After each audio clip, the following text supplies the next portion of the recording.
الإسلام ديني ومحمدا رسول الله. السلام عليكم ورحمة الله وبركاته. الحمد لله والصلاة والسلام على رسول الله نبينا وسيدنا محمد بن عبد الله وعلى آله وصحبه أجمعين ومن والاه وبعد. Saudara-saudariku, semoga video ini menemui kita semua dalam keadaan sehat dan dimuliakan oleh Allah Subhanahu wa Ta'ala. Alhamdulillah, kita masih diberikan kesempatan untuk berkehidupan saat sebagian hamba Allah, saudara-saudari kita, boleh jadi telah berpulang mendahului kita. Semoga amal ibadah mereka diterima oleh Allah Subhanahu wa Ta'ala dengan kebaikan, dan semoga mendapatkan kemuliaan dan cahaya di kubur mereka.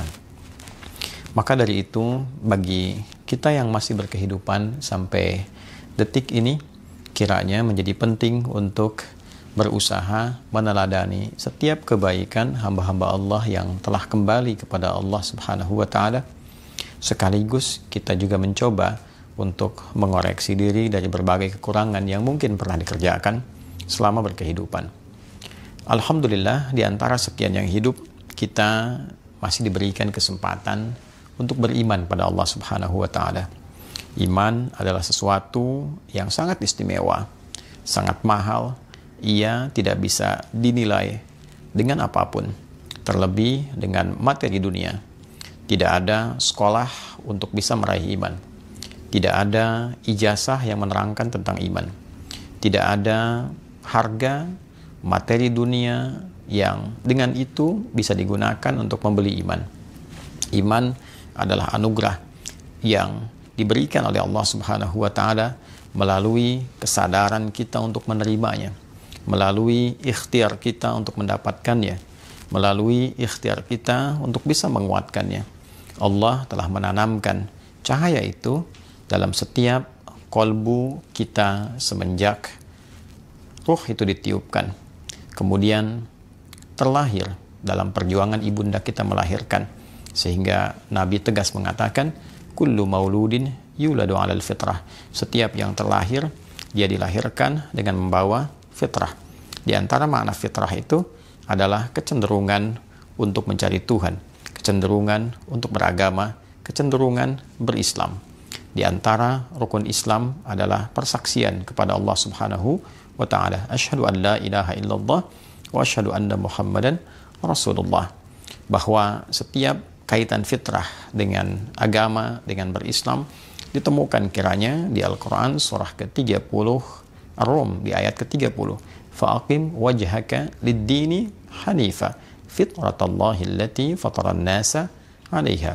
Maka berupayalah untuk selalu menghadapkan dirimu, mengembalikan dirimu kepada fitrah yang telah Allah tetapkan pada diri kita. Apa di antara fitrah itu adalah kecenderungan untuk beragama, kecenderungan untuk berdin, kecenderungan untuk mengambil nilai-nilai agama dan meresapkannya pada jiwa kita secara benar, secara lurus, hanifah. Din yang dimaksud dalam Al-Quran ditafsir di surah Ali Imran di ayat 19 itu, inna dina indallahil Islam. Sungguh din yang dimaksudkan, yang dibenarkan oleh Allah itu adalah al-Islam. Jadi fitrah terkorelasi dengan din yang disebutkan Islam. Dan dari rukun Islam, pokok-pokok keislaman, nomor satunya adalah persaksian kepada Allah. Sedangkan rukun iman yang pertama adalah iman kepada Allah. Jadi seseorang yang terlahir, dia mendapat anugerah dari Allah berupa fitrah keimanan. Hanya apakah fitrah itu dia aktifkan, diberikan potensinya, seperti ada orang punya handphone, kemudian dia aktifkan atau tidak jaringannya supaya bisa kemudian aktif, bisa mendapatkan sinyal dan seterusnya. Demikian potensi itu ditanamkan pada diri kita, tinggal bagaimana kemampuan kita untuk berikhtiar mengaktifkan sinyal-sinyal iman itu, potensi iman itu agar bisa digunakan dalam kehidupan. Fa'abawahu yuhawwidanihi aw yunassiranihi aw yumajjisanihi. Maka lingkungan tempat kita beraktivitas, pengaruh sekitaran, bisa jadi orang tua, bisa jadi teman, bisa jadi tempat kita beraktivitas, itu yang membuat seseorang kadang-kadang berubah, kadang bergeser, bahkan kehilangan fitrahnya. Jadi penting bagi kita untuk mengkondisikan lingkungan keluarga. Ayah menjaga iman, ibu menjaga iman, satu keluarga akan terjaga. Lingkungan memberikan pengaruh, bahkan mengarahkan seseorang bagaimana dia berkarakter, bagaimana dia berperilaku, dan bagaimana dia menyusun arah berkehidupan. Di keluarga baik, tapi di lingkungan sekolah mendapatkan kondisi yang tidak baik. Disekolahkan di tempat yang tidak ada iman.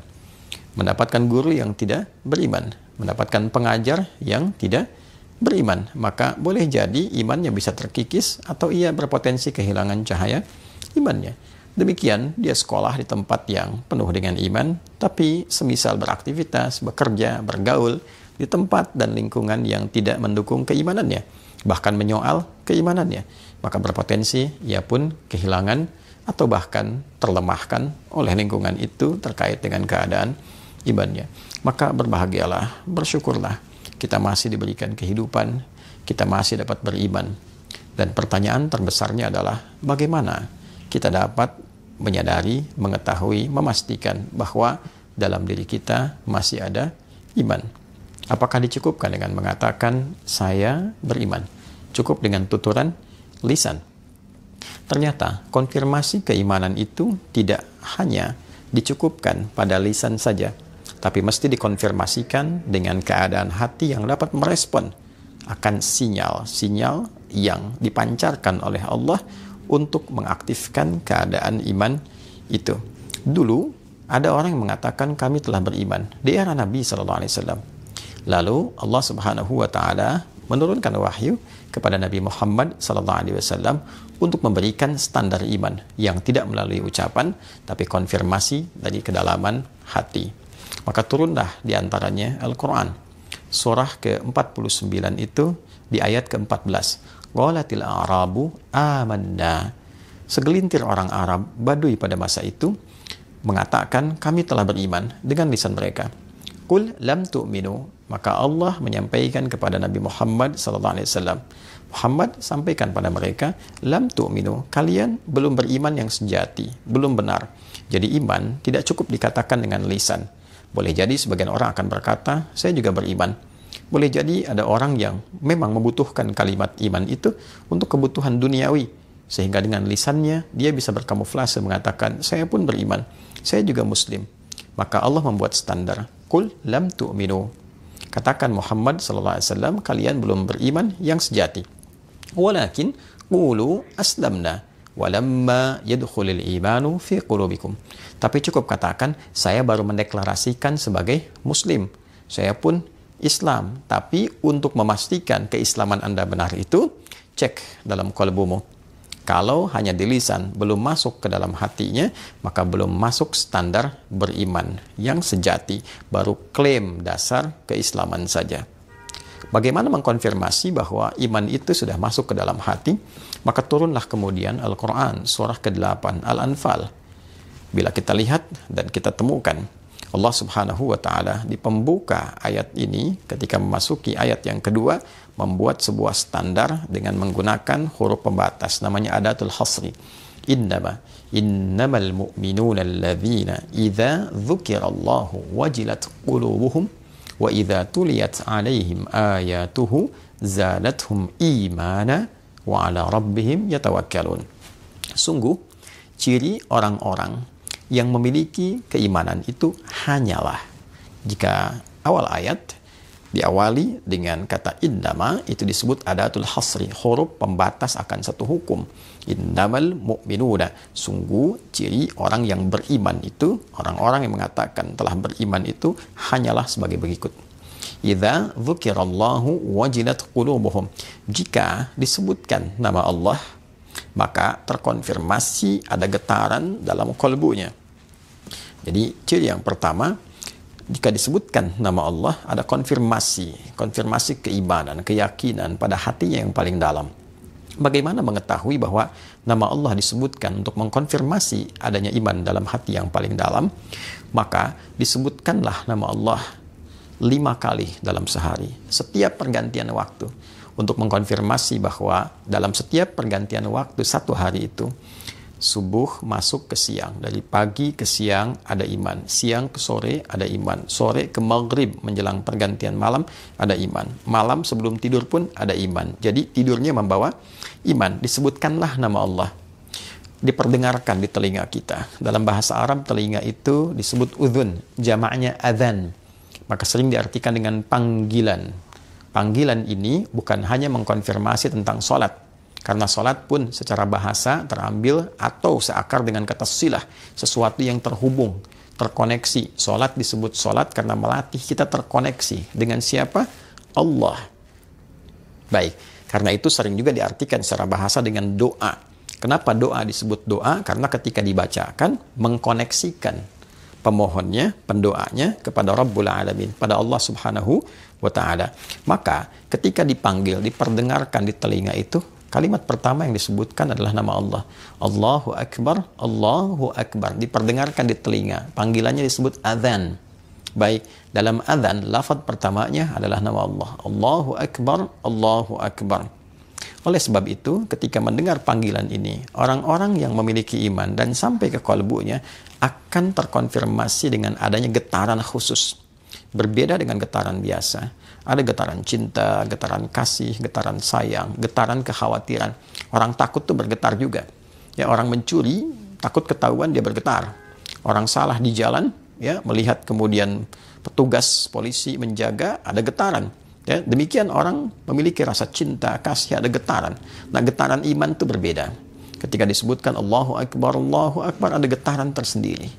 Mengkonfirmasi sebesar apa getaran itu menunjukkan tingkat kekuatan iman. Ya, bila iman lemah, ya mungkin getarannya singkat saja, sekedar lewat dan mengkonfirmasi bahwa ini tiba waktu sholat. Jika getarannya menengah, dia semakin menguat, panggilan Allah telah tiba. Ada yang semakin kuat sekali, belum dipanggil sudah terkonfirmasi, bertanya jam berapa nih waktu sholat. Nah, itulah getaran iman. Nah, dilatihlah kemudian getaran iman ini dengan berbagai macam bentuk perbuatan, yang dengan perbuatan itu maka bisa menguatkan iman itu. Baik, jika kita ingin mengetahui misal getaran ilmu, bagaimana tahunya kita punya ilmu yang baik, maka dilatih dengan berbagai macam perbuatan. Disebut dengan amal. Semakin kita banyak beramal, semakin terjaga ilmunya. Semakin diamalkan, semakin kuat ilmunya. Makanya amila, alima, hurufnya sama semua, cuma posisinya berbeda. Ain, lam, mim, alima, ilmun. Ketika diamalkan, mimnya maju ke depan, ke tengah, amila. Maka ilmu yang diamalkan itu memperkuat dan mengkonfirmasi pengetahuan yang ada. Orang yang banyak berbuat kebaikan menunjukkan ilmunya pun banyak. Demikian seterusnya, dengan porsinya masing-masing. Maka demikian pula iman. Kalau ingin dilatih, maka mesti ada satu menu pelatihan yang dengan itu menguatkan kadar dan sinyal imannya. Maka turunlah apa yang disebut dengan ibadah, amal. Amal yang dibenarkan oleh Allah, oleh Tuhan Yang Maha Esa, guna menguatkan iman. Sesuatu yang dibenarkan, dinilai baik oleh Allah disebut dengan saleh. Maka amal ketemu saleh menjadi amal saleh. Itu sebabnya seringkali kita temukan kata iman dengan amal saleh. Wal 'asr, innal insana lafi khusr, illa alladhina amanu wa 'amilus salihat. Nanti bentuknya ada salat misalnya. Kan alladzina yu'minuna bil ghaibi wa yuqimunas shalah. Ada puasa, ya ayyuhalladzina amanu kutiba alaikumus syiyam. Jadi antara salat, puasa dan yang lainnya adalah amal yang dihadirkan, menu-menu ibadah yang dihadirkan untuk mengkonfirmasi dan menguatkan iman. Bila iman telah kuat, maka ia menjadi panduan bagi seluruh anggota tubuh kita untuk berperilaku. Sinyalnya semakin kuat, dia menembus dari hati yang paling dalam keluar, masuk ke mata. Maka mata melihat dibimbing oleh iman. Oleh karena itu, standar penglihatan iman bukan budaya lagi. Jika budaya itu masih ukurannya, perspektifnya subjektif. Menurut A baik, menurut B belum tentu baik. Di tempat ini budayanya seperti ini, tempat lain berbeda. Di Indonesia saja, Jawa misalnya dengan Sumatera, ya, dengan Kalimantan sampai ke Papua, mungkin punya pakaian yang berbeda-beda. Di tempat budayanya dianggap baik, di Papua dianggap baik, di Jawa belum tentu. Di Jawa dianggap baik, di Sumatera belum tentu. Bisa jadi berbeda-beda. Pun demikian ketika dibawa keluar, di timur dengan barat bisa berbeda. Orang barat berpakaian, bagi mereka budayanya seperti itu. Ketika dia datang ke timur, bagi orang timur itu aneh. Nah, standar iman, dia pun punya standar. Maka belum tentu yang dinilai oleh budaya itu baik, menurut imannya belum tentu baik. Ada standar spiritual, ada standar yang terkoneksi dengan nilai-nilai ketuhanan di dalamnya. Ya, menurut imannya kurang baik dipalingkan sebagai dasar penghormatan kepada orangnya. Bukan untuk mengecilkan nilainya, tapi untuk menghormati pemilik objek itu, maka iman mengatakan, palingkan pandanganmu, karena dengan itu diarahkan kepada objek dimaksud, maka imanmu akan menjadi persoalan. Dia terganggu, dia bisa melemah. Pun demikian pada saat yang bersamaan, ketika melemah iman, nafsu aktif. Ketika nafsu aktif bisa merusak kepada objek. Maka seseorang sering memandang, misal lawan jenisnya dengan pakaian yang sangat minim misalnya, imannya dilawan, dilihat dengan nafsunya, maka nafsu hadir pada jiwanya, membuat sebuah imajinasi di kepalanya, terbayang-bayang, ingin melihat lagi, memantau, aktiflah nafsu, ditunggangi oleh setan, maka bisa berbuat hal yang tidak pantas, terjadi perzinahan, terjadi perundungan, terjadi pelecehan, dan sebagainya. Nah, ketika iman memandu untuk memalingkan, ini berarti menjaga kehormatan pemiliknya, sekaligus menghormati objek yang dipandangnya, agar selalu keadaan dirinya terjaga pada kemuliaan. Itulah indahnya iman. Dari mata turun ke lisan, berbicara dengan iman, mendengar dengan iman, melangkah menggunakan iman, dan sepenuhnya kita beraktivitas dengan iman, dan dengan itulah kita pulang kepada Allah, dikonfirmasi keimanan dengan kalimat La ilaha illallah.